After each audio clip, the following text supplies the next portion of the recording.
Hello and welcome back to Football Talk, the podcast, and I have got a special guest with me today. It is Brett, also known as Deadbeat Bert, a big fan of the channel. Please introduce yourself. Say hello. Hello, I am Brett, and as Dave says, I love my football. I really enjoy Dave's channel. I really enjoy Dave and Josh when they go at it, with the banter especially. And it's a pleasure to be here. I hope I can live up to expectations. Good. I mean, you have some negatives, don't you? You live in America, so you've got to put up with Trump. Oh, yeah. And yes. You're a Chelsea fan as well, so you've got to put up with that burden. So Chelsea. Worst chant in history. Worst chant in history. It's the best one. It's not. So I'm actually going to, at the game tomorrow, there'll be about 30 or 40 of us, so we're going to record that just for you, mate. Oh God. Yeah, send it in, and we'll put it on in the background for Josh to hear it in a couple of weeks' time. So there we go. But I mean, is there anything that's caught your eye in the news in the world of football this week that you'd like to talk about to start, or in the world of football? Yeah. I have a slight dislike for Spurs. Oh, okay. More than that, I hate Leeds. You hate Leeds? Okay, why? What's the hatred with Leeds? It's a big Chelsea-Leeds rivalry going back through the 70s. Oh, okay. And if I don't know if you remember much about the early 90s. I remember lots about the early 90s. There was that one game. I think it was 11 yellow cards in that game. Yeah. Okay. Wow. A massive game. Oh, mate, I love it. Yeah. So yeah, they're doing their best to put themselves into the playoffs, aren't they? Yeah, well, they've sort of cocked up their championship, because they were doing really well at one point under Bielsa, and they looked like they were going to come back up. So they've gone down. But I suppose on the championship, a big bit of news. Congratulations, Norwich. They have secured their promotion back to the Premier League. I think it's 4 years since they were last in the Prem. A bit like that. Always fond of them. Yeah, I was going to say, any highlights or standout things of when they were when they used to be in the Prem? I've got this, not so much in the Prem, but they made, I think it was the Europa League one year, and they played Inter Milan at Carrow Road. That was that really early on that game? In the Prem? It was like 93 or 94, because Dennis Bergkamp was playing for Inter Milan. Bloody hell, yeah, okay. And everybody that I was watching the game was we didn't know anything about him, and we saw that game, we were like, that guy's good. And then lo and behold, like 2 or 3 years later, over he comes and sets the Prem on fire. Yeah, he was an awesome player, Dennis Bergkamp, and did really well. I didn't know that he actually played against Norwich. That's a good little fact, actually. But I mean, it looks like Sheffield United are coming back up as well, so, and more northern teams. Nice. Sheffield United without Neil Warnock is nice. Sheffield United with Neil Warnock isn't very nice. So delighted to have him in, which is good. But any other news that caught your eye? That was the only thing that really caught my eye news-wise. Everybody else did exactly what I expected. Yeah, okay. In the main, just one more Norwich factoid. Ryan Bertrand, Chelsea Champions League winner, spent a little while on loan with them. Oh, okay. And that loan spell is what got him into the first team. So okay. I like Norwich. Yeah, nice. I'll be glad to see them up again. Yeah. Oh, good. Hopefully they'll stay up as well. Yeah, I was going to say it should be an easy 3 points for everyone. So all us big like Man United. Oh, don't go there. Don't go there. But okay. So I mean, something that's like quite big in the news. It's had quite a lot of chat about it done already through many news outlets. But I thought we should cover it, according to you're a Chelsea fan and you're here. Team of the season. So the players voted earlier on this season, and I think everybody was happy with the general outlay, apart from one player who was voted in it, which was of course Paul Pogba. Thoughts on that? What do you think about it and the whole vote in general, and how do you think it could be improved? Because I mean, even as a United fan, it's pretty laughable to see Paul Pogba in the team of the season. Well, the thing is, he's in the style that they're playing right now, where you've got like Juan Mata, who can't play the way that he wants to play. Yeah. Paul Pogba's the engine, because Matic can't do his thing either, because you've got Herrera doing it instead. And so Pogba's the linchpin, and I can I can see why he's there, because he's a, you can put all your money on him to put a penalty away, and when he turns up, he really turns up. So yeah, but he's not consistent enough to be in a Premier League team of the year for me. And as I said, I'm a Man United fan, and I'm like, I'd much rather see Hazard in there. Like, Eden Hazard has scored or assisted 50% of your goals this season. That's ridiculous, and he's not in the team of the year. I think in terms of central midfielders, there's much better player, or much more consistent people that have performed all through the year, like Gigi Wijnaldum for Liverpool. He could be in there because he's been more consistent than Pogba throughout the season. You could have Maddison from Leicester. I think there's Neves or Moutinho from Wolves. I think there's so many people. I would have liked to have seen did he make the bench? I don't know. No one cares about the bench, do they, in the team of the season? They don't, do they? So I've been really pleased by Wolves and what they've done this season. So yeah, I think it's good. But you look at the front three in Aguero, Sterling and Mane, and can you really argue who do you take out and put Hazard in? I'd put Hazard. I want Mane. Hazard in. I'd drop Mane out of that front three. Yeah. You would? Yeah, that's what I think. Mane's been very good, but Hazard has just been. I think for some reason he's been overlooked this year, in terms of the stats and what he's brought to Chelsea. Like, you take him out of that Chelsea team, and Chelsea will be down in, like, I don't know, 8th, 9th. I'm gonna say something controversial. Go on then. We play better with our Hazard in the side. Oh, bollocks! Absolute bollocks. Have you seen us? Have you watched us in Europe? No, but you can't. He's only played 4 games. Yeah, but you can't. Fluid movement and everything. I mean, he's great. I love the guy, and I'm gonna hate to see him go. But how can you say that? I've watched every Chelsea game this season. Yeah, and okay. We play better as a team in this system when he's not in the side. But you don't score goals when he's not in the side, or you score 50% less goals. Yeah, that's true. I mean, yeah, the guy's a legend. I mean, do you think he's gone? Do you think he's gone after this season? This is the last. I think to say, when he said he's made a decision, I think there's one or two things. Yeah. If we don't make the Champions League, he's off. Okay. If we win the Europa League, I think he might stay. Maybe like a 30-40%. Okay. All right. Interesting.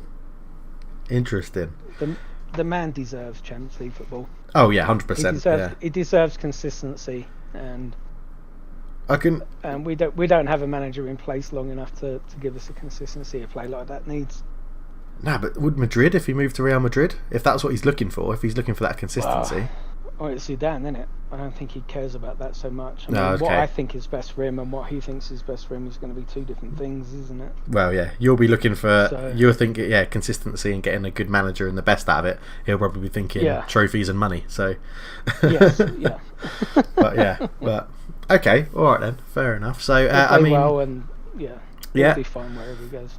Talking of Spanish football, Barcelona won the title, I think last night or 2 nights ago.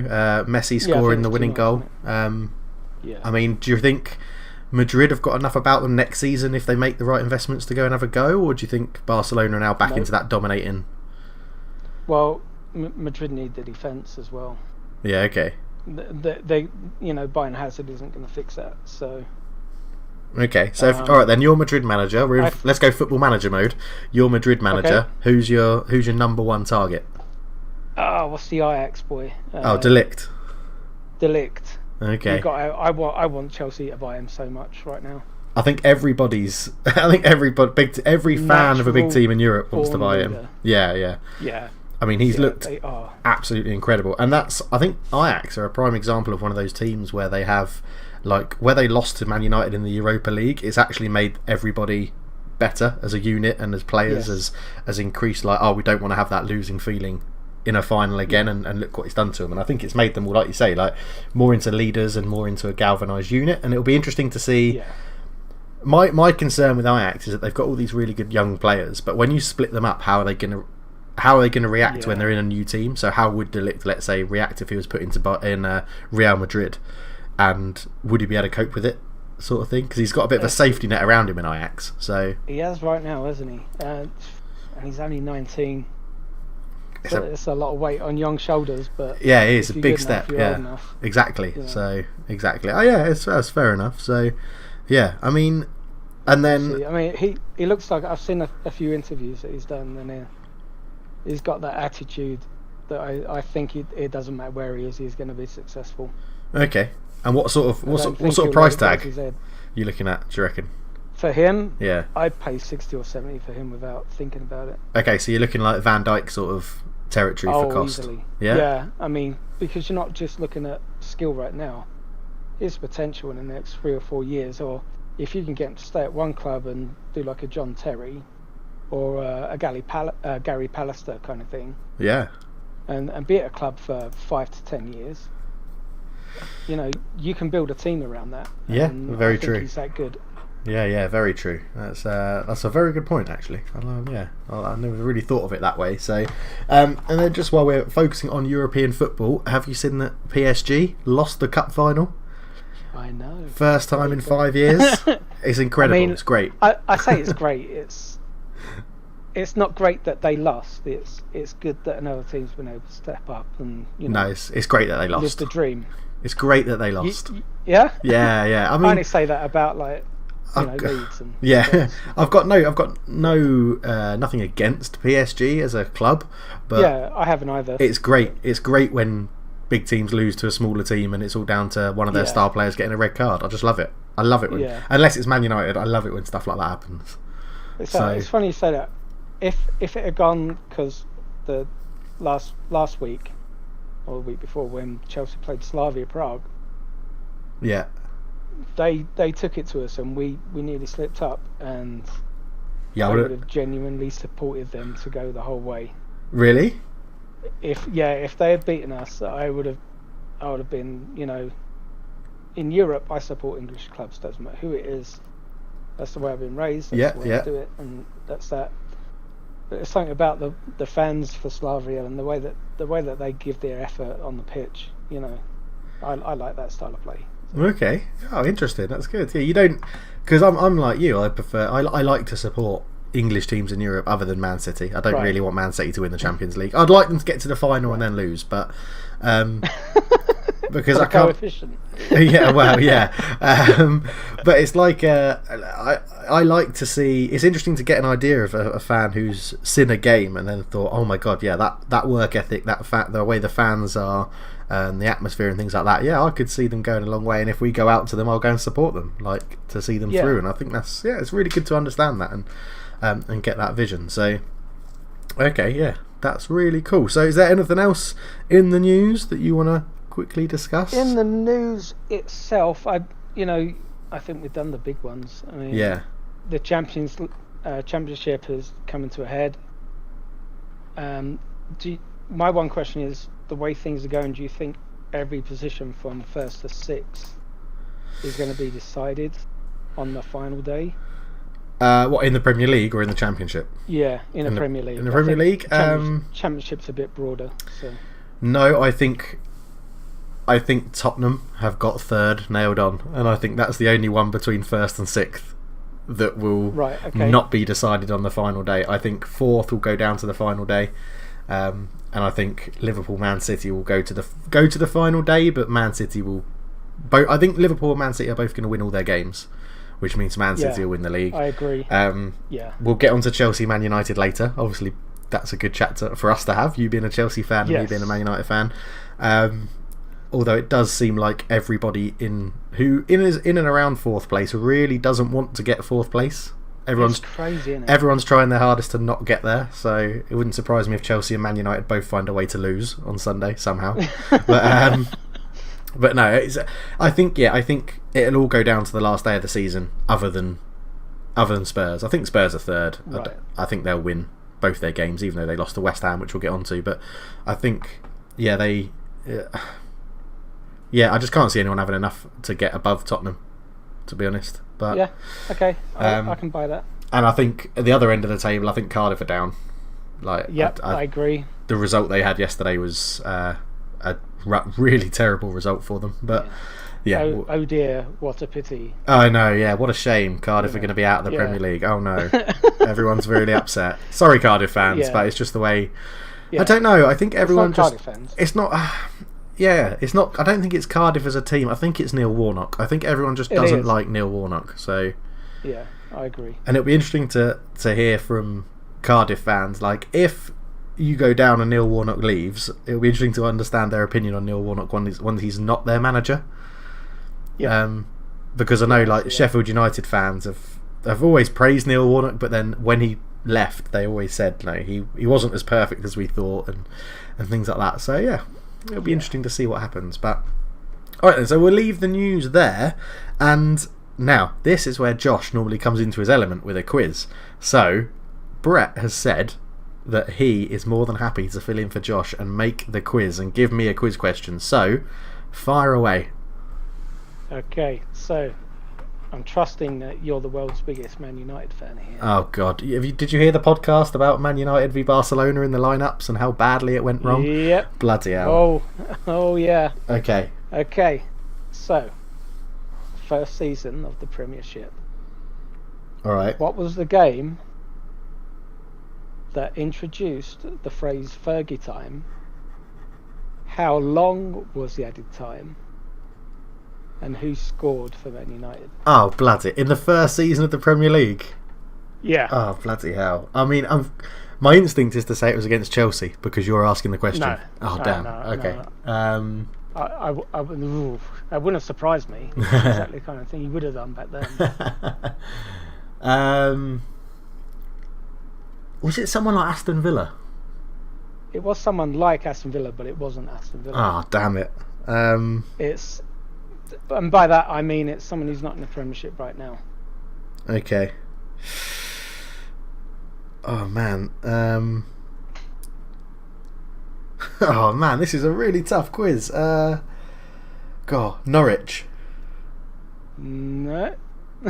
Okay, I'm just going to have to go through all the teams that I know that aren't in the Premier League now who were in 92, 93. No. Coventry. Okay.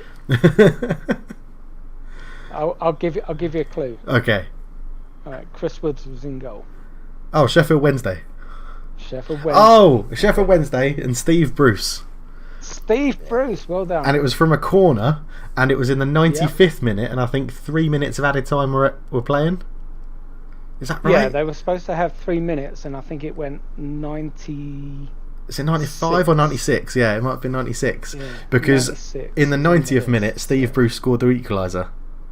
And then he got 86 minute. And then he scored another really one. Close to the end. Yeah. I do remember that game, it was a great game to watch. Yeah, and that's when Fergie and Brian Kidd both jumped on the Old Trafford pitch celebrating. Yeah, Brian Kidd dropped to his knees. I swore at the TV. Yeah, it was great. Yes. Oh yeah, I remember that game. That 92-93 season, that first season was absolutely mental because we were battling with Norwich at the top of the league. Yeah. And Norwich had just bought Mark Robbins, who was our striker. That's right, yeah. In 91. With him and Jeremy Garcer. Oh, that Norwich side was pretty good actually, wasn't it? It was good. And then there was... who was your standout Chelsea player in that season? Was Glenn Hoddle still at Chelsea? In that season? No, he wasn't at Chelsea, but he didn't join until 94. Ah, right, okay. Yeah. So, 92, we have Vinnie Jones. Yeah, but He's can't... probably our standout. He broke the world record that season for the world's quickest yellow card. Oh, bloody hell.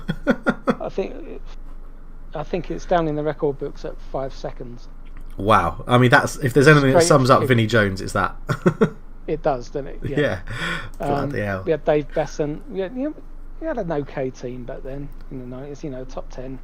When did you guys sign the Russian keeper, Dmitry Karin? That would have been because Dave Besson was just about to break a record for consecutive appearances, and he dropped a jar of mayonnaise on his foot and broke his toe. And I think it would have been the next season, 93-94, is when we got Karin. Right. Okay. And he did my head in because he was our first real continental keeper. Yeah. And none of us could understand why he was flapping the ball away instead of catching it. And I just remember him always wearing like pyjama bottoms. He was the first goalkeeper I ever saw to really wear pyjama bottoms. Yeah. In goal. Oh, you're bringing back some good memories there. Yeah. I used to. And that's when the back pass rule was introduced as well, because we gave away a back pass. I can't remember. I think it was against Newcastle in extra time of the first half. Yeah. and they kicked it, and the ref blew the whistle as the ball was in the air, and it beat Karine. It went in, and they didn't get the goal. Oh, Karine! Bloody hell, Dimitri Karine. Yeah, I don't know why I suddenly thought of him, but yeah. So good times. All right, well we'll move on from that and go. Let's have a quick review of the games that have already happened in the Premier League, and then we'll save some time to go for the chat about Man United Chelsea and what our thoughts are on that. Yeah. So,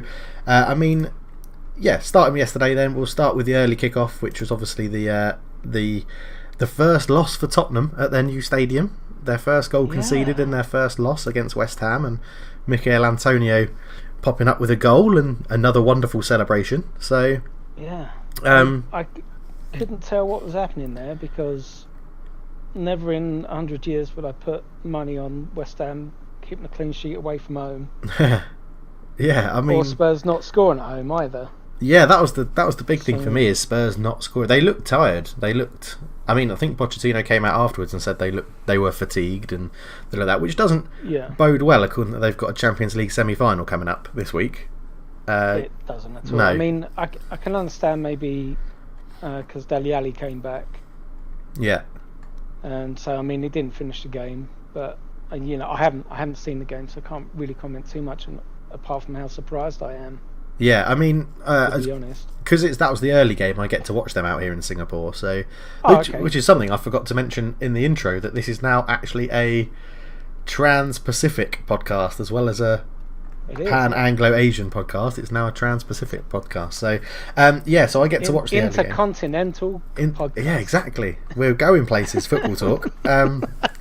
And it's Spurs they just seem to lack something. I mean, they tested Fabianski a couple of times in goal in the first half, but I think West Ham seem to have an attitude that they could see Spurs were there for the taking, sort of thing. They could see Spurs weren't really up for it, and their focus was on Tuesday in the Champions League. Yeah. So I think West Ham deserved it. I mean, it was the thing with West Ham. So. Yeah, the thing with West Ham at the moment is I don't know how many chances they're going to give to Arnautovic, because he just doesn't look interested. Like, when you've got people like Perez, who I know isn't brilliant, but will put the work ethic in and has scored, I think, in the last 2 games. You thought you might give him a chance up front, but yeah, it's interesting. Arnautovic is a bit of a enigma in terms of football. When he wants to play, he's on fire. But exactly, you've got to keep him interested. You've got to dangle that carrot. I think China broke him a little bit. Yeah. I mean, it's interesting. I think he did actually get the assist for the goal, but he still didn't seem very interested in the whole game. Right. So, but it's interesting. Did he start off on the wing, or was he up front? He started up front. He started as a central striker. Because when he's on the wing, he disappears, I find. Yeah, he did the same at Stoke, but yeah, I agree. Yeah, when he leads the line, I'm surprised he's not doing the business when he's up front there. Yeah, very true. Then again, but Spurs aren't bad at the back, are they? No. So it was an interesting result. Yeah, it's very interesting, and it set up a very interesting weekend. I mean, my friends and I are in a prediction league, and when we make our predictions for the weekend's football, the guy who runs it puts a £1 accumulator on everyone's predicted results, as in win, lose or draw, and that ruined everybody's accumulator. The early kickoff on a Saturday, so that was good fun. That all the bets are out the window by about 1:30 on Saturday in the UK. But and then from there we'll go to Crystal Palace Everton, which was a pretty nothing game. That's Palace Everton all over, though, isn't it? Yeah, I mean, there was one really good save from the Crystal Palace goalkeeper, whose name I really struggled to pronounce, so I'll go with Goita, I think it is. If anyone watches my Football Manager channel, then you'll know that I struggle with names. Vincent Guaita, I think his name is, in goal. Made a really good save from St. Tossan. Really good close-up reaction save with his right hand. It was a very good save. And then, but other than that, Crystal Palace seemed to get in some decent positions and then always go for goal. Like, they got, when you get to Man City are prime for it. They get to the back, like one of the posts, and then all drill it across the goal low, and Aguero will just know where to go. Crystal Palace got into that position and then shot into the side netting twice, and it was like, why are you doing that? Jordan Pickford standing at his near post, you're not going to score, but then you didn't get it on target anyway, and it was just a big waste. But it was a pretty nothing game. The wind at Selhurst Park seemed to have ruined it a little bit. I can remember there was a highlight where Gylfi Sigurdsson lined up to take a corner and the ball blew about 2 yards away because of the wind. So yeah, it was pretty bad. Bernard, the little winger for Everton, hit the post. Yeah, he's an interesting one. Yeah, I can't make my mind up. I don't know whether I like him or not. Yeah, he's very small and nimble and tricky, but yeah, he kind of reminds me of Pat Nevin, but without that one-minded determination to get forward and get it done. Okay. Yeah, interesting. It's like he'll dwell on the ball a lot more than he should, I find. Yeah. Okay. I just can't decide. Yeah, I don't know. But I should like him, but not so much right now. I mean, yeah, there's not really much else to discuss in this game. It's two teams that are safe and not really doing much. I mean, Crystal Palace up to 12th. I don't think many people would have predicted that, but it's one of those where they're up there because there's a lot of teams that have been utterly dross this year in the Premier League. There's been really poor teams. Man United being one of them, but. Yeah, it's you look at like Huddersfield, Fulham, Cardiff, Brighton, and the start Southampton had, and the form Burnley and Bournemouth have showed. It's when you look at it like that, it's not a surprise that Crystal Palace are doing all right. So yeah, Burnley have. Well, couldn't believe their start to the season. Yeah, I think losing Pope and Heaton. Yeah, and then probably sealed most of that, but. And the European football as well. I think they just weren't ready for it, starting so early, didn't they? Because they had to go through the qualifiers. It just messed up their rhythm, maybe. Yeah, definitely. So, but on to the relegation battle. Normally Josh goes through and does his derbies, doesn't he? And I'm crap at them, so we'll just leave it. Me too. Fulham v Cardiff. Ryan Babel scoring a quite wonderful goal. To be honest, it was a very nice finish from the edge of the box, some good build-up play, but. This sort of sealed Cardiff's fate, I think. Yes, I hope so. Losing 1-0 to Fulham, and Fulham have now won 3 games in a row. Talk about with clean sheets. With clean sheets, yeah. Talk about knowing that your fate's there and all the pressure's off, and you go and play. Yeah. It's just ridiculous, isn't it? Like, imagine if they did this halfway through the season, it would be so much better. But I think, Cardiff, they tried what they usually do, and that is just working hard with no real talent in there. And they've got one good player, and then a bunch of lads who deserve to be in the Championship still. Yeah, and I think if they can keep this squad together, I think they'll do well in the Championship next year. I don't think they'll get promoted. I think there's some other teams down there that are too strong, but I think they'll do. Someone in the well. Premiership will come in and buy Etheridge. You can guarantee that. I think so. Even if they bought him as a backup goalkeeper, I think that'll happen. And it's the same, I guess, because it's Fulham v Cardiff. I think what do you think about Fulham next season? Obviously, they're going down, and they've had a massive overhaul of their squad before they came up. They have, yeah. So what? I actually predict them. I thought they'd finish in sort of like 12th, 13th around there. Yeah, I think that's what I predicted as well. I mean, but what do you think? Because it's a team with goals. It's their defence. I don't know what's going to happen, mate. Yeah, I mean... If they're playing like this now, when the pressure's off, then maybe they can get a good run going at the start of the season, and we see what happens, but I mean, like, what's going to... Because I imagine, like, Mitrovic has scored 12 or 13 goals this season, so I think someone will buy him up. I think someone in the Premier League or in one of Europe's top leagues will buy him up. Ryan Sessegnon will probably go. They won't. Alfie Mawson will probably go. They probably won't buy Andre Schürrle now on a permanent deal because they've got relegated. No. He won't want to go. Then you've got like Tom Kearney, Callum Chambers is there on loan. Not saying that Callum Chambers is good, but their whole squad is just going to be, I think, decimated. And it's sort of like, well, what do you do in that situation? Right. So it's Ajax syndrome again, isn't it? Well, yeah, but in completely the opposite way. Yeah, we're getting relegated. The other end of the spectrum. Yeah. It's like, so, let's see what tasty morsels we can pick off of this plate. Yeah, exactly. So because you look at Cardiff are probably going down and Huddersfield are down, and Huddersfield, you look at that squad and think, well, the only player they'll probably lose is Aaron Moy, which is a big loss to them. Yeah.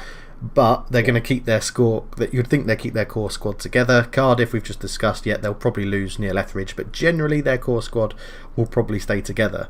But Fulham, getting relegated. and also having your carcass picked by the bigger teams could really hurt them.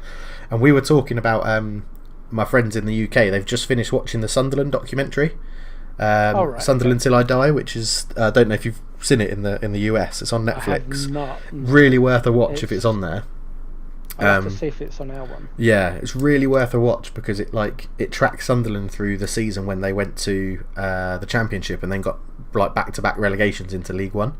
Oh, and okay. like you see what's happened in Sunderland, and you just look at Fulham and think, yeah, that could happen.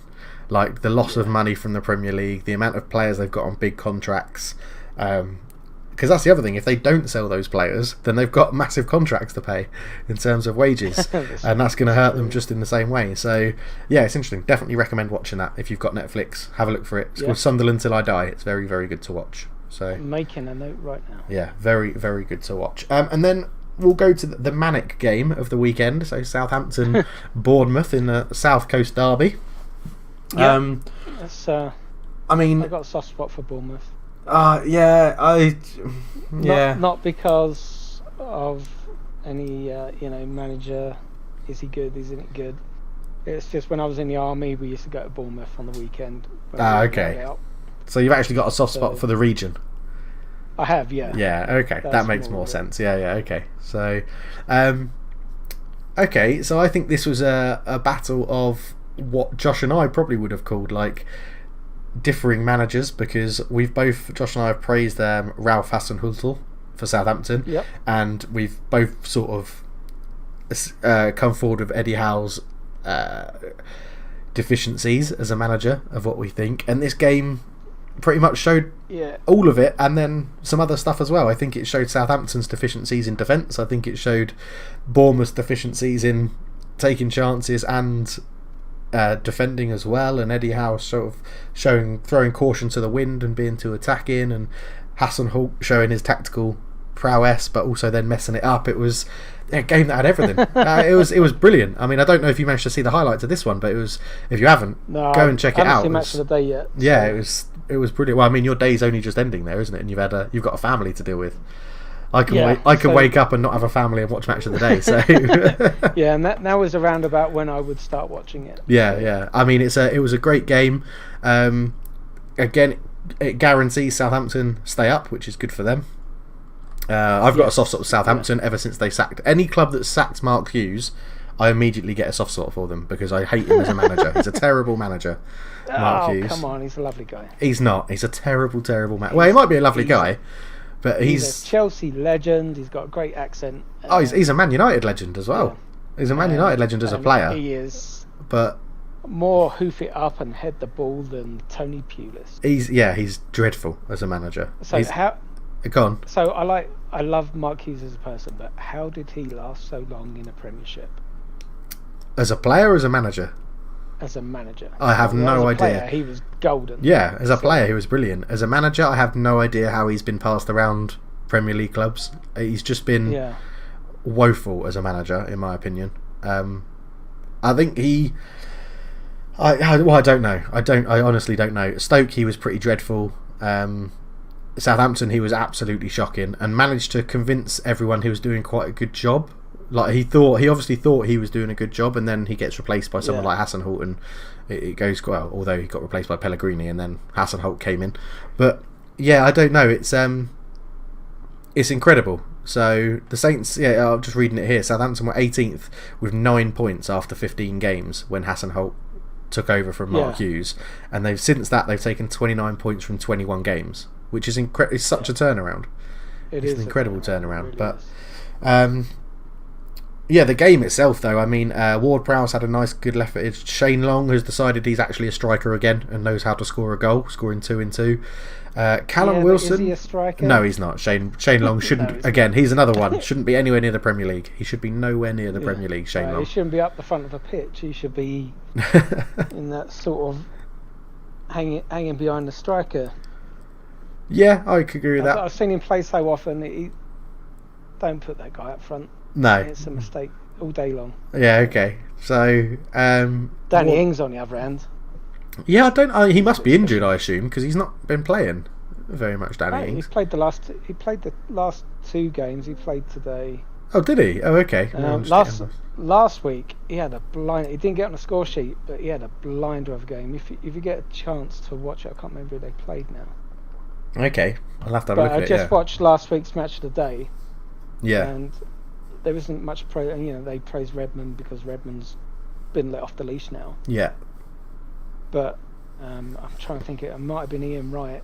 It was either Wrighty or Jermaine Genus. Was just like Danny Ings won that game. Okay. Oh yeah, I didn't see that one. Yeah, he was doing everything right in that game. So I can imagine that he's done similar today. Yeah. Okay. Again, he's not on the score sheet, but.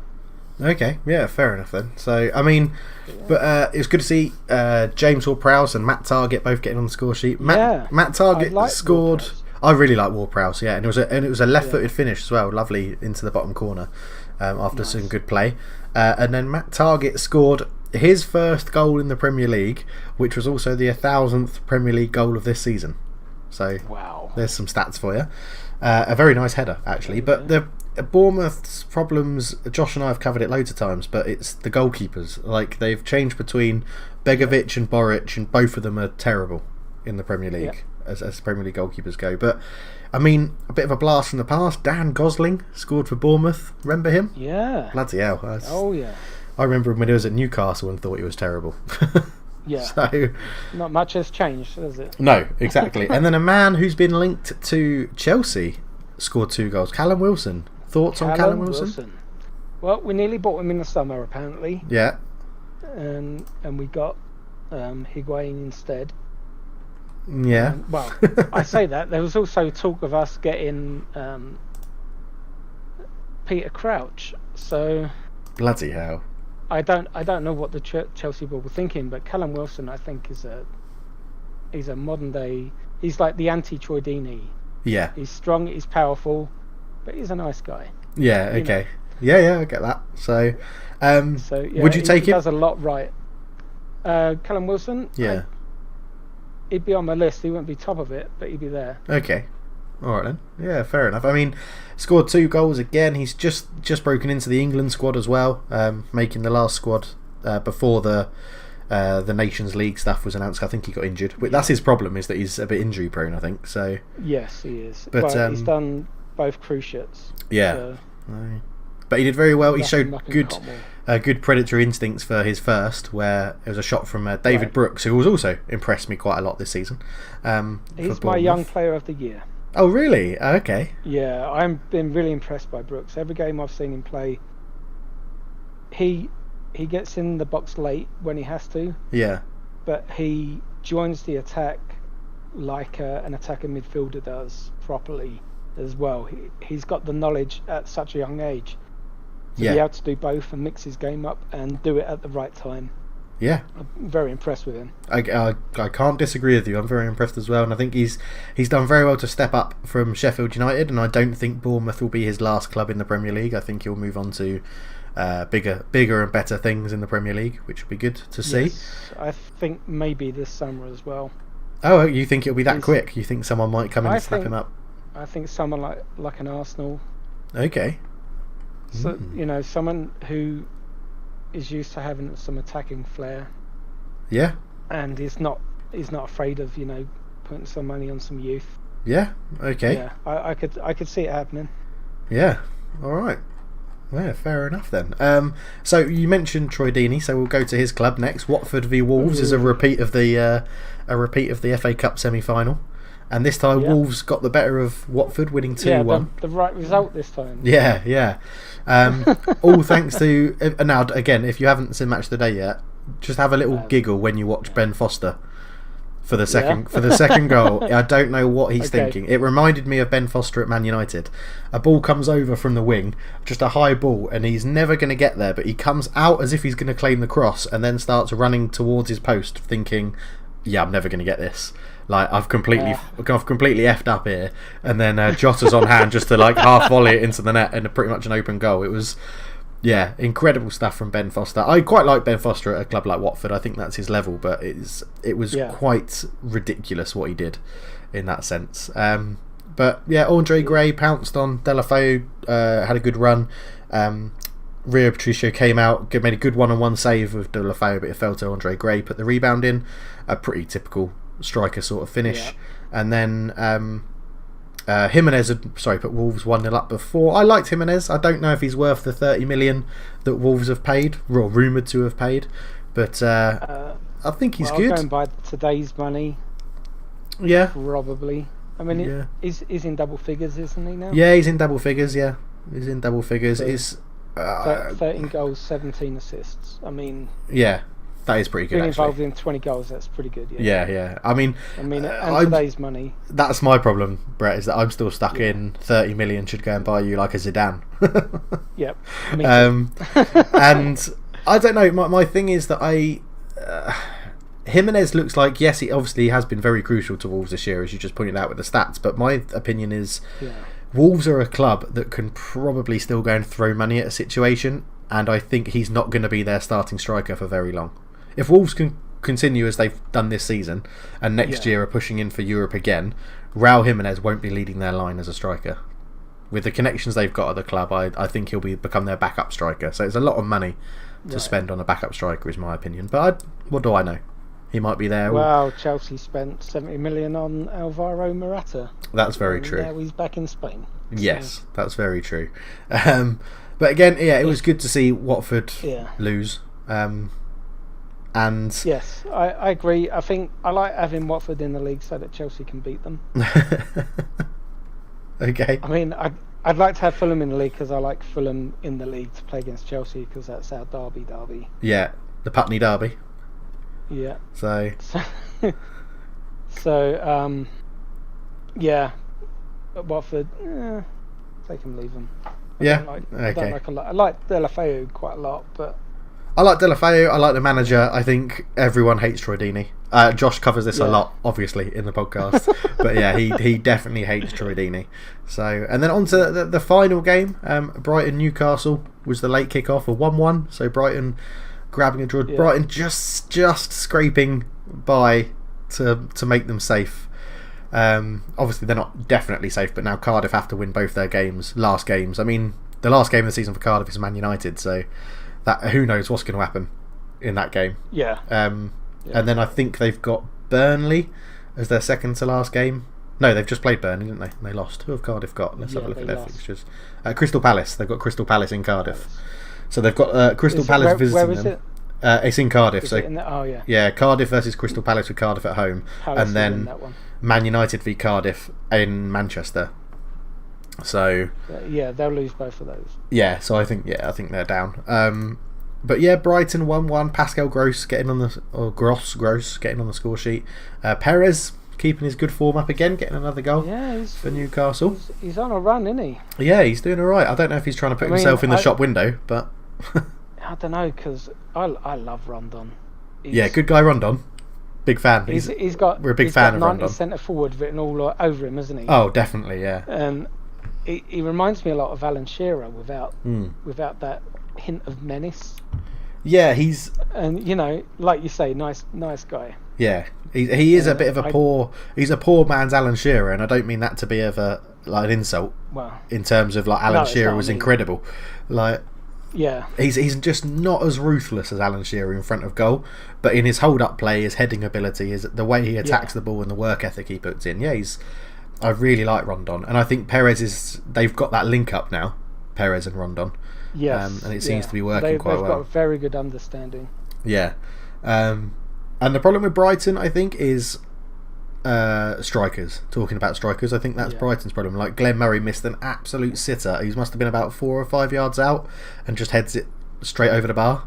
It's ridiculous. I could make the Zimmer frame joke, but I'm still 4 years older than he is. So. Yeah, but that's all right. He's a professional footballer and you're not, so you can make any jokes you want. Yeah, this is true. I mean, credit to him for still being there at this age, but I don't like Glenn Murray either. He's one of these guys who's very dirty when he thinks people aren't looking. Yeah. Okay. Yeah, I understand that. I still can't believe it's Glenn Murray that scored twice against Man United this season. winning both games for Brighton. I can't believe it. Right.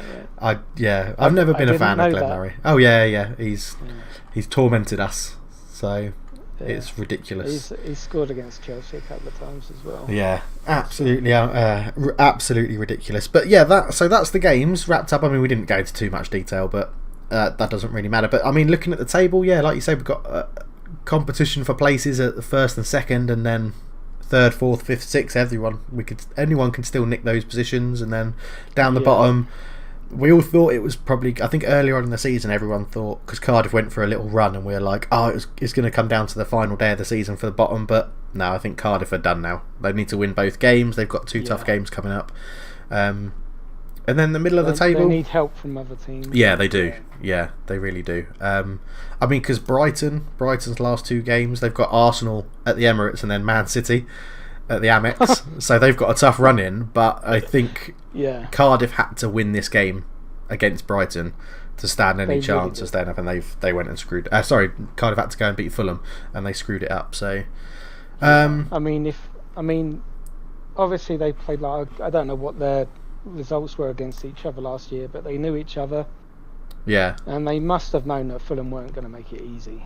No, I know, yeah. I think, I wonder if they had a bit of complacency to think, oh well, Fulham are already relegated, they're not going to show up. But having won the last two games, you should have been wary of Fulham and understood what they were going to play like and things like that. So it'll be interesting. Yeah, it'll be interesting. But then obviously, I will give. Yeah, go on. I'll give Cardiff credit because I thought they were the team that was going to beat the Derby record. Yeah, I had that predicted as well. Flat bottom. You did? I had them flat bottom for the whole season. I think I gave them 13 points. Oh wow! I don't know if I was that cruel, but no. Yeah, I definitely had them bottom. Huddersfield, I had Huddersfield to go down, but in 18th place. Yeah. Okay. Because I thought they had the experience from last year to be able to fight out some results, but yeah, definitely. Proved me wrong there, didn't they? Yeah, they made a tit out of you. So not very difficult. Fair enough. Right then, so we'll leave them there. We'll come on to Sunday's games in just a sec, but before we do that, Brett, you've got to take part into what is our favourite bit of the pod, and that is the Wiki Files. So, here comes a Wiki file. I got a Wiki file. Here comes a Wiki file for you. Hey, right, I am sending you over on the chat. There it is. Oh, hello. Say what you see, and if you see it, say it. If I see it, say it. Yeah. Like Hernan Crespo. Oh man, he's nailed it straight away. That's ridiculous. Oh, balls. But my word, what a player. What a player. I did want to What an absolute star. I thought as a guest on the channel, I'd give you on the pod, I'd give you a relatively easy one that related to your team. I didn't think it would be that easy. But then I've just realised there's not many people who move from Inter Milan to Chelsea. So it's actually the Chelsea to AC Milan that gave it. Oh, really? Okay. So why didn't I know who was a palm player. Why didn't Chelsea play him more? 20 goals in 49 appearances is a ridiculously good record. Because 2004, 2005, we bought this relatively unknown player called Didier Drogba. Yeah, but and although he didn't have a great start to the season, and I believe he got a pretty bad injury the second game, but in the games that he played, Drogba showed that he was the man when he wanted to play. He's a bit like Pogba. Okay. When Drogba shows up, he really shows up, but when he's not interested, he disappears completely. So. Okay, yeah, fair enough then. Fair enough. Well, Hernan Crespo, to his credit, is one of the few Chelsea strikers we've had in the last, I'll say, since Jimmy Floyd Hasselbank, who you could rely on for goals. I loved Crespo. I was devastated when you bought him. Yeah. I was devastated. Yeah, I didn't want him to come to the Premier League unless he was playing for my club. I loved him. No, I understand that. Because I grew up watching Football Italia on Channel 4. That got my interest in Italian football, and then it sort of carried on. When that programme stopped, that's when you got the likes of Crespo, and Kaká was just coming to his peak at AC Milan and things like that, and you were just like, oh, this is this is what I remember about Italian football, and then you went and bought So him. I think mine was a little bit before that. So it was Batistuta for Fiorentina. Oh yeah, Batistuta was one of my favourite players ever.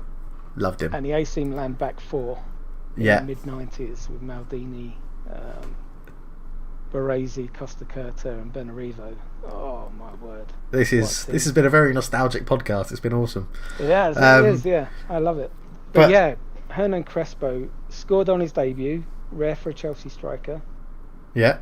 Won us the game in, I think it was with 2 minutes to go. I can't remember who it was against. I can see it in my head. Yeah, okay. Yeah. Did he win the Premier League with player. you? Did he actually win the Premier League title with you guys? I think he did. Yeah, okay. That's good. That's good then. So I believe so. I'd have to double check, but I want to say so because that was our centennial year. Yeah, okay. We won the league that year, so yeah. Yeah, so he must have done. Okay. But yeah, a very good striker, Hernan Crespo. You've probably got, I think that might beat any of Josh's records for the speed of which a player has been named.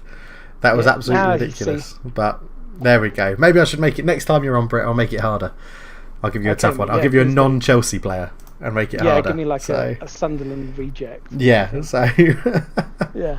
All right then. So moving on from that, then let's go into a quick preview of today's games or Sunday's games, which will be, I don't know, technically tomorrow for you, wouldn't it, over there in America? Yeah. I need to get up at early doors-ish tomorrow morning, 7:30, to get down the pub. Oh, nice. Okay, see, that's the problem my here. My mates will be down the pub before 7 o'clock. Yeah. Wow. I'm not getting up that early. No, that is commitment. Yeah. Yeah, it is. Well, they'll get there to reserve the seats. So. Oh, okay. So yeah, so I won't be watching it because it's on at 2:30 in the morning, and I've got work tomorrow. So. Are you recording it? No, I'll get the highlights. I'll be watching the highlights when I have my breakfast. Yeah, okay. Yeah. So, well, depending on the result. How do you feel about it? So that's the other thing. When I watch all Chelsea games, and I turn off all my social media and stuff. Yeah. And wait until I get home and I watch the game as live. Yeah. Okay. I'm not. I honestly don't know because Chelsea aren't that good at the moment. Right. But Man United defensively are absolutely terrible, and going forward we're not. If Pogba turns up, we win the game. If Pogba turns up, Man United win the game. If he plays, I'm going to say it's got nothing to do with Pogba. I think it does. If Herrera or Matic, whoever starts in that role, if they show up, then you win the game because you win the midfield. Yeah, I can see what you mean. I think you can't go back to the FA Cup game. What, when he man-marked Hazard? Herrera man-marked Hazard. Yeah, but Solskjaer doesn't. Solskjaer's never used a man-marking system before. Okay. Like in the midfield. Set pieces, zonal marking does my head in. Okay. So I want to say best case scenario, we scrape it. Right. But I think this has got draw written all over it. I think it has got draw written all over it. I think, and a draw helps nobody. Like in both of our club situations at the moment, draw helps nobody. And I think it's like, the way David De Gea's playing, which means even someone like Higuain could score, to be honest. Yeah. But he scored a belter against Burnley the other day. Yeah, it's just it was at the near post. It was in the back of the net before the keeper could react. It was beautiful. Yeah, but it's all too infrequent, isn't it? With Higuain, that's the problem. It's all far too, and he's too slow. He's too slow for the Premier League. He's too slow to play against Premier League defence. Right. He's much more suited to Italian football. I think. Well, he suits Chelsea in that respect because Chelsea are trying to play Italian football right now.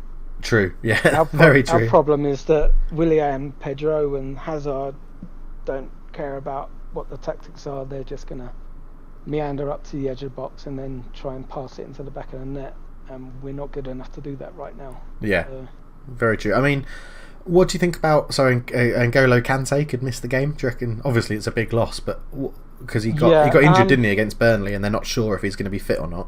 Yeah, he got a rib injury, and I think he's had one training session back, so he'll probably have a fitness test and we'll see how he is. Okay. But if he doesn't play and we put Kovacic in, I'm going to cry. Question for you as a Chelsea fan. What is the point of Mateo Kovacic? What? He doesn't bring anything going forward. He can't defend. He fills a shirt. Yeah, okay. So I hate talking badly about any Chelsea player, and I support them completely. But it's like John Obi Mikel had a purpose. Yeah. Everybody got on him for passing sideways and that, but you didn't get past him. Yeah. You know, and it was the same with like Desai when he played there, Makalele. Those players. We've got a really good history of defensive midfielders. Yeah, and their job is to tackle and then give the ball to a better player. That's their job. Kovacic can't do that. He can't tackle. No, he can't. No. And he also dives, which doesn't endear me to him. No, okay. But he dives like no other player I have ever seen.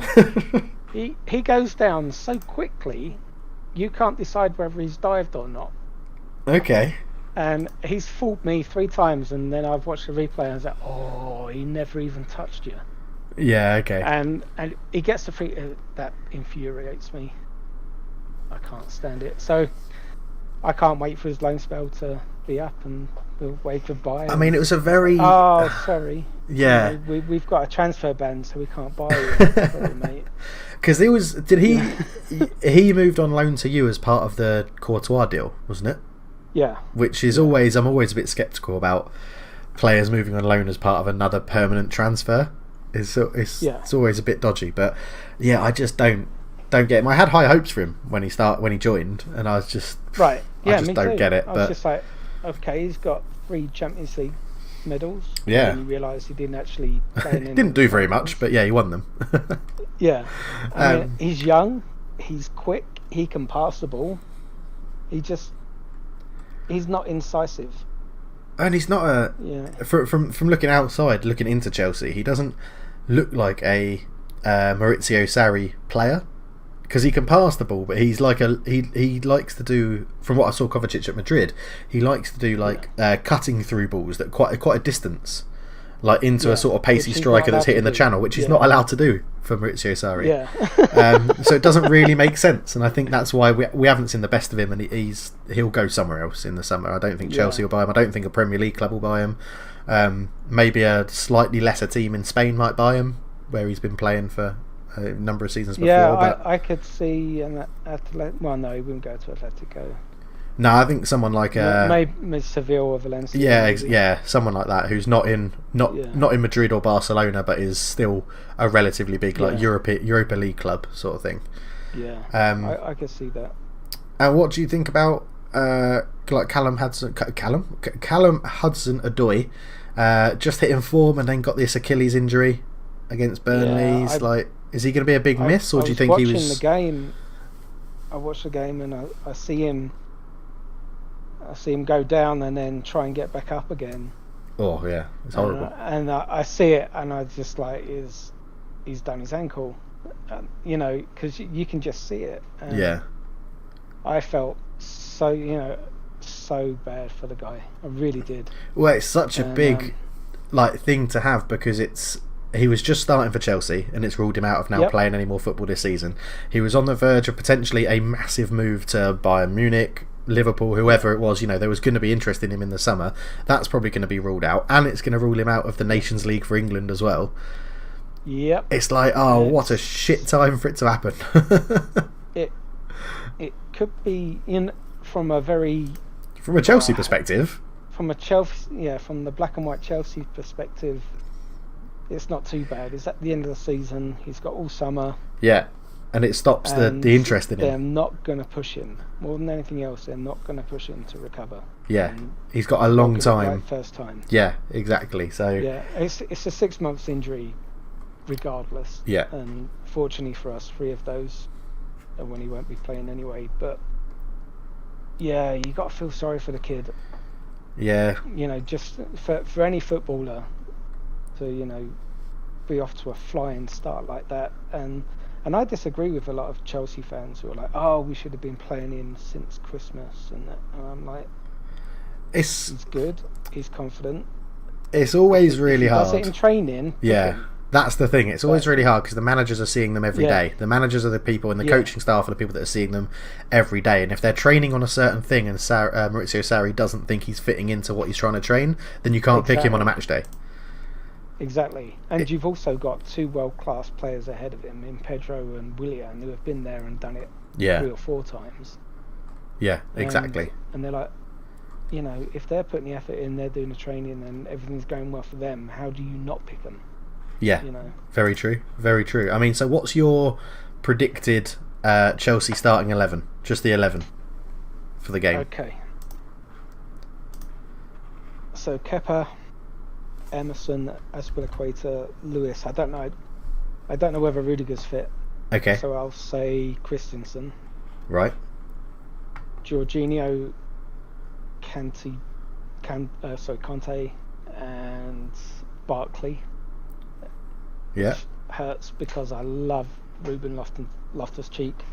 But you don't I think he's the future of the club. You don't think Sarri will play him? Okay, yeah. No. Hazard, Willian, and Pedro. This is a tough one.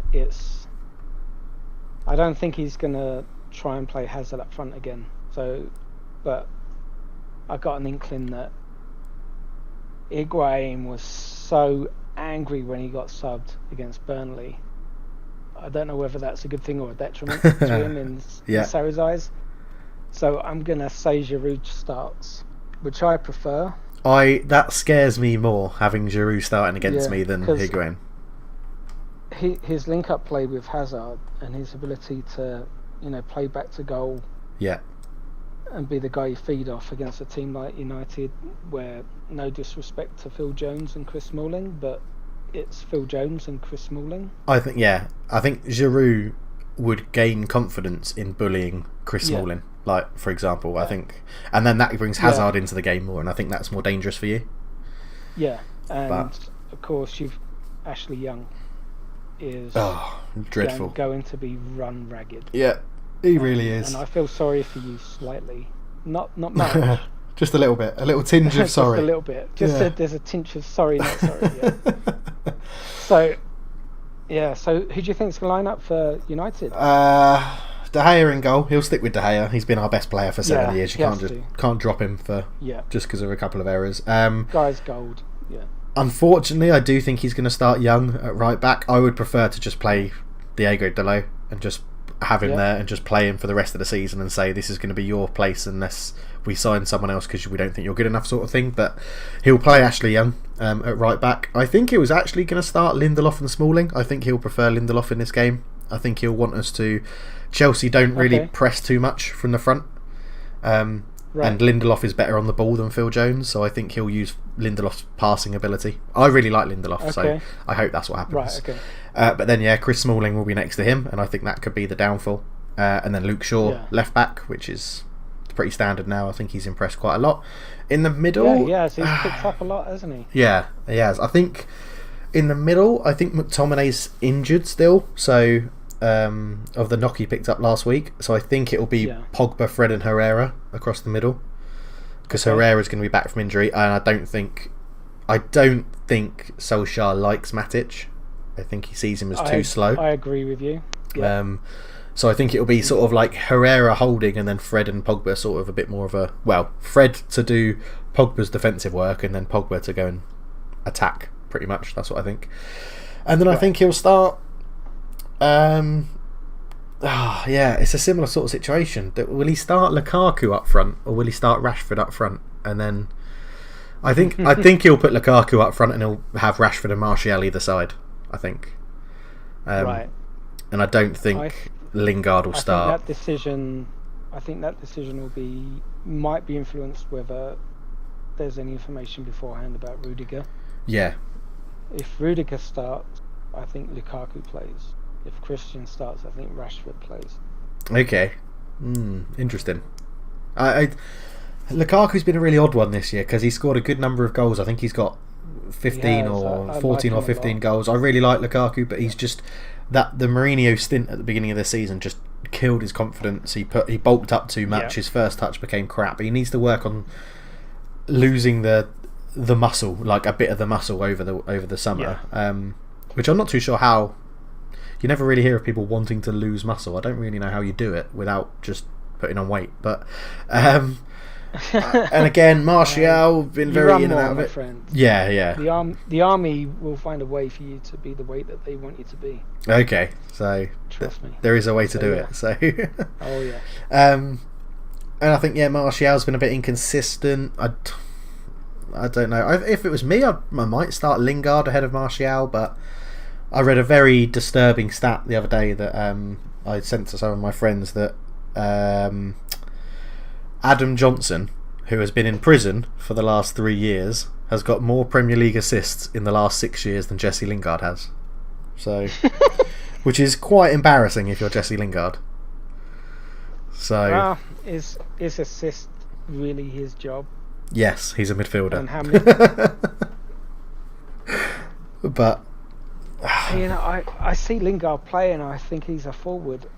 Yeah, I think if he plays, I think he'll be replacing Martial. I think, unless we don't start Lukaku, we put Rashford through the middle, and then it'll be Lingard and Martial on either wing. Right. But I think he'll start Lukaku for a bit of a presence. And again, like you said, set pieces, we could exploit you. I think with set pieces, if we get the likes of absolutely. If you have someone like Rashford taking them, or even Ashley Young taking them, if he puts a good ball in, then the height of Lukaku and Pogba could cause you real problems. Yes. It can. So we'll have to see. We'll have to see what happens. But I think it'll be. I think it'll be an interesting game. Yeah. Who typically makes the back post runs for Man United? Or is that a mix? It's generally a mix. Smalling likes to do a sort of fake dart to the front post and then go to the back post from corners. He generally likes to go like a little drop of the shoulder, a left foot. If the corner's coming in from the left hand side, he'll do a drop of the shoulder to the front post and then run to the back post with all of his weight, and then generally give a foul away, because that's what he does at set pieces. He just holds people. That's what worries me. Whether attacking or defensive, he just holds people and gives a foul away. But I don't understand. Being a centre back myself, I don't understand how he does that every single game. But so that's the main one. Lukaku will just sort of hang around in the middle in case everyone misses it and it falls to his feet, and he'll try and prod it in. And Pogba just seems to do whatever he wants. Like when I've watched set pieces and stuff, Pogba either loiters on the edge waiting for a knockdown, or will be in the box or maybe run to the near post. But I think set pieces could play a big factor, but then generally our set pieces towards the back end of this season have been pretty dire in terms of delivery. Ashley Young either hits the first man or hits it about 20 yards too far, or if Rashford's on them, he hits a free kick wherever it is on the pitch, he hits it into the wall, or or with his corners he normally under hits them. He's going for, not necessarily under hits it, but he's going for that very precise location where it looks like he's under hit it, and if it works it's a goal, but it very rarely works. So I don't know, it'll be an interesting game. It'll be a very interesting game. I think it'll be one of those tactical battles, and I think you're right. I think it's going to end in a draw, which is going to help nobody. I agree. Although I think I've actually predicted a 2-1 win for Man United, which I did exactly the same thing. Yeah, what, you've gone 2-1 United or 2-1 Chelsea? 2-1 Chelsea. Yeah, okay. You got back your team, haven't you? Yeah, you have to. But you have to back your team. I don't think either side have got a clean sheet in them right now. No, definitely not. Definitely not. I just think we won't give you as much opportunity for the counter attack. Yeah, I think the problem I see with this game is that neither team can really defend very well, but neither team really has an attacking threat. I mean, our attacking threat is probably Rashford, unless Pogba turns up and decides he wants to bang one in from 30 yards, and your attacking threat is Hazard. But when if both of those players get marked out of the game, then it's pretty much null and void, isn't it? So true. Yeah, it's an interesting one. But go on. Yeah, no, I was just say it's one of those games where it's just like you get excited because you just don't know what's going to happen. Yeah, I mean, it could be a 4-4 thriller. It could be all hell breaks loose. Yeah, all hell breaks loose, and it's a 4-4 thriller. But we have unfortunately run out of time, as I think we said just before we started that we could chat about Man United Chelsea for a good couple of hours. But I think we're gonna have to call it there. So before we go further, please let the people know where they can find you, and if they want to chat to you more, and give us one interesting fact about yourself.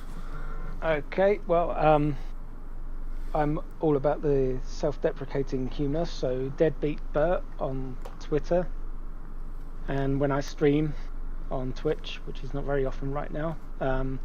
Interesting fact, I have the back, a doctor said, of a 75-year-old. Ooh. I have an arthritis. Yeah, I've got arthritis from T1 through T11 with a ruptured disc. That Wow. won't get better. So.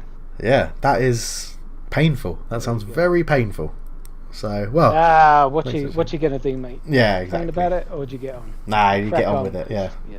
So, all right, cool. Well, thank you very much for standing in for Josh. It's been very nice chatting to you. Anytime, my friend. Pleasure to be here. It's always the way, though, is that it would have been great to have Josh on this one because Tottenham lost. And the amount of times he's been on here when Man United have lost and Tottenham have won, it's been so annoying. Yeah. So I was seeing it. I was just like, the banter going back between you two on this one would have been perfect. So. Yeah, but every cloud has a silver lining because the result that we haven't discussed is Man United 0, Everton 4, and we're going to leave it that way. We're not going to discuss that. So. I'm a very good boy. You've been a very good boy, you but were rubbish, but it's okay. Yeah, we were terrible, but yeah, thanks again, mate. It's been great having you on.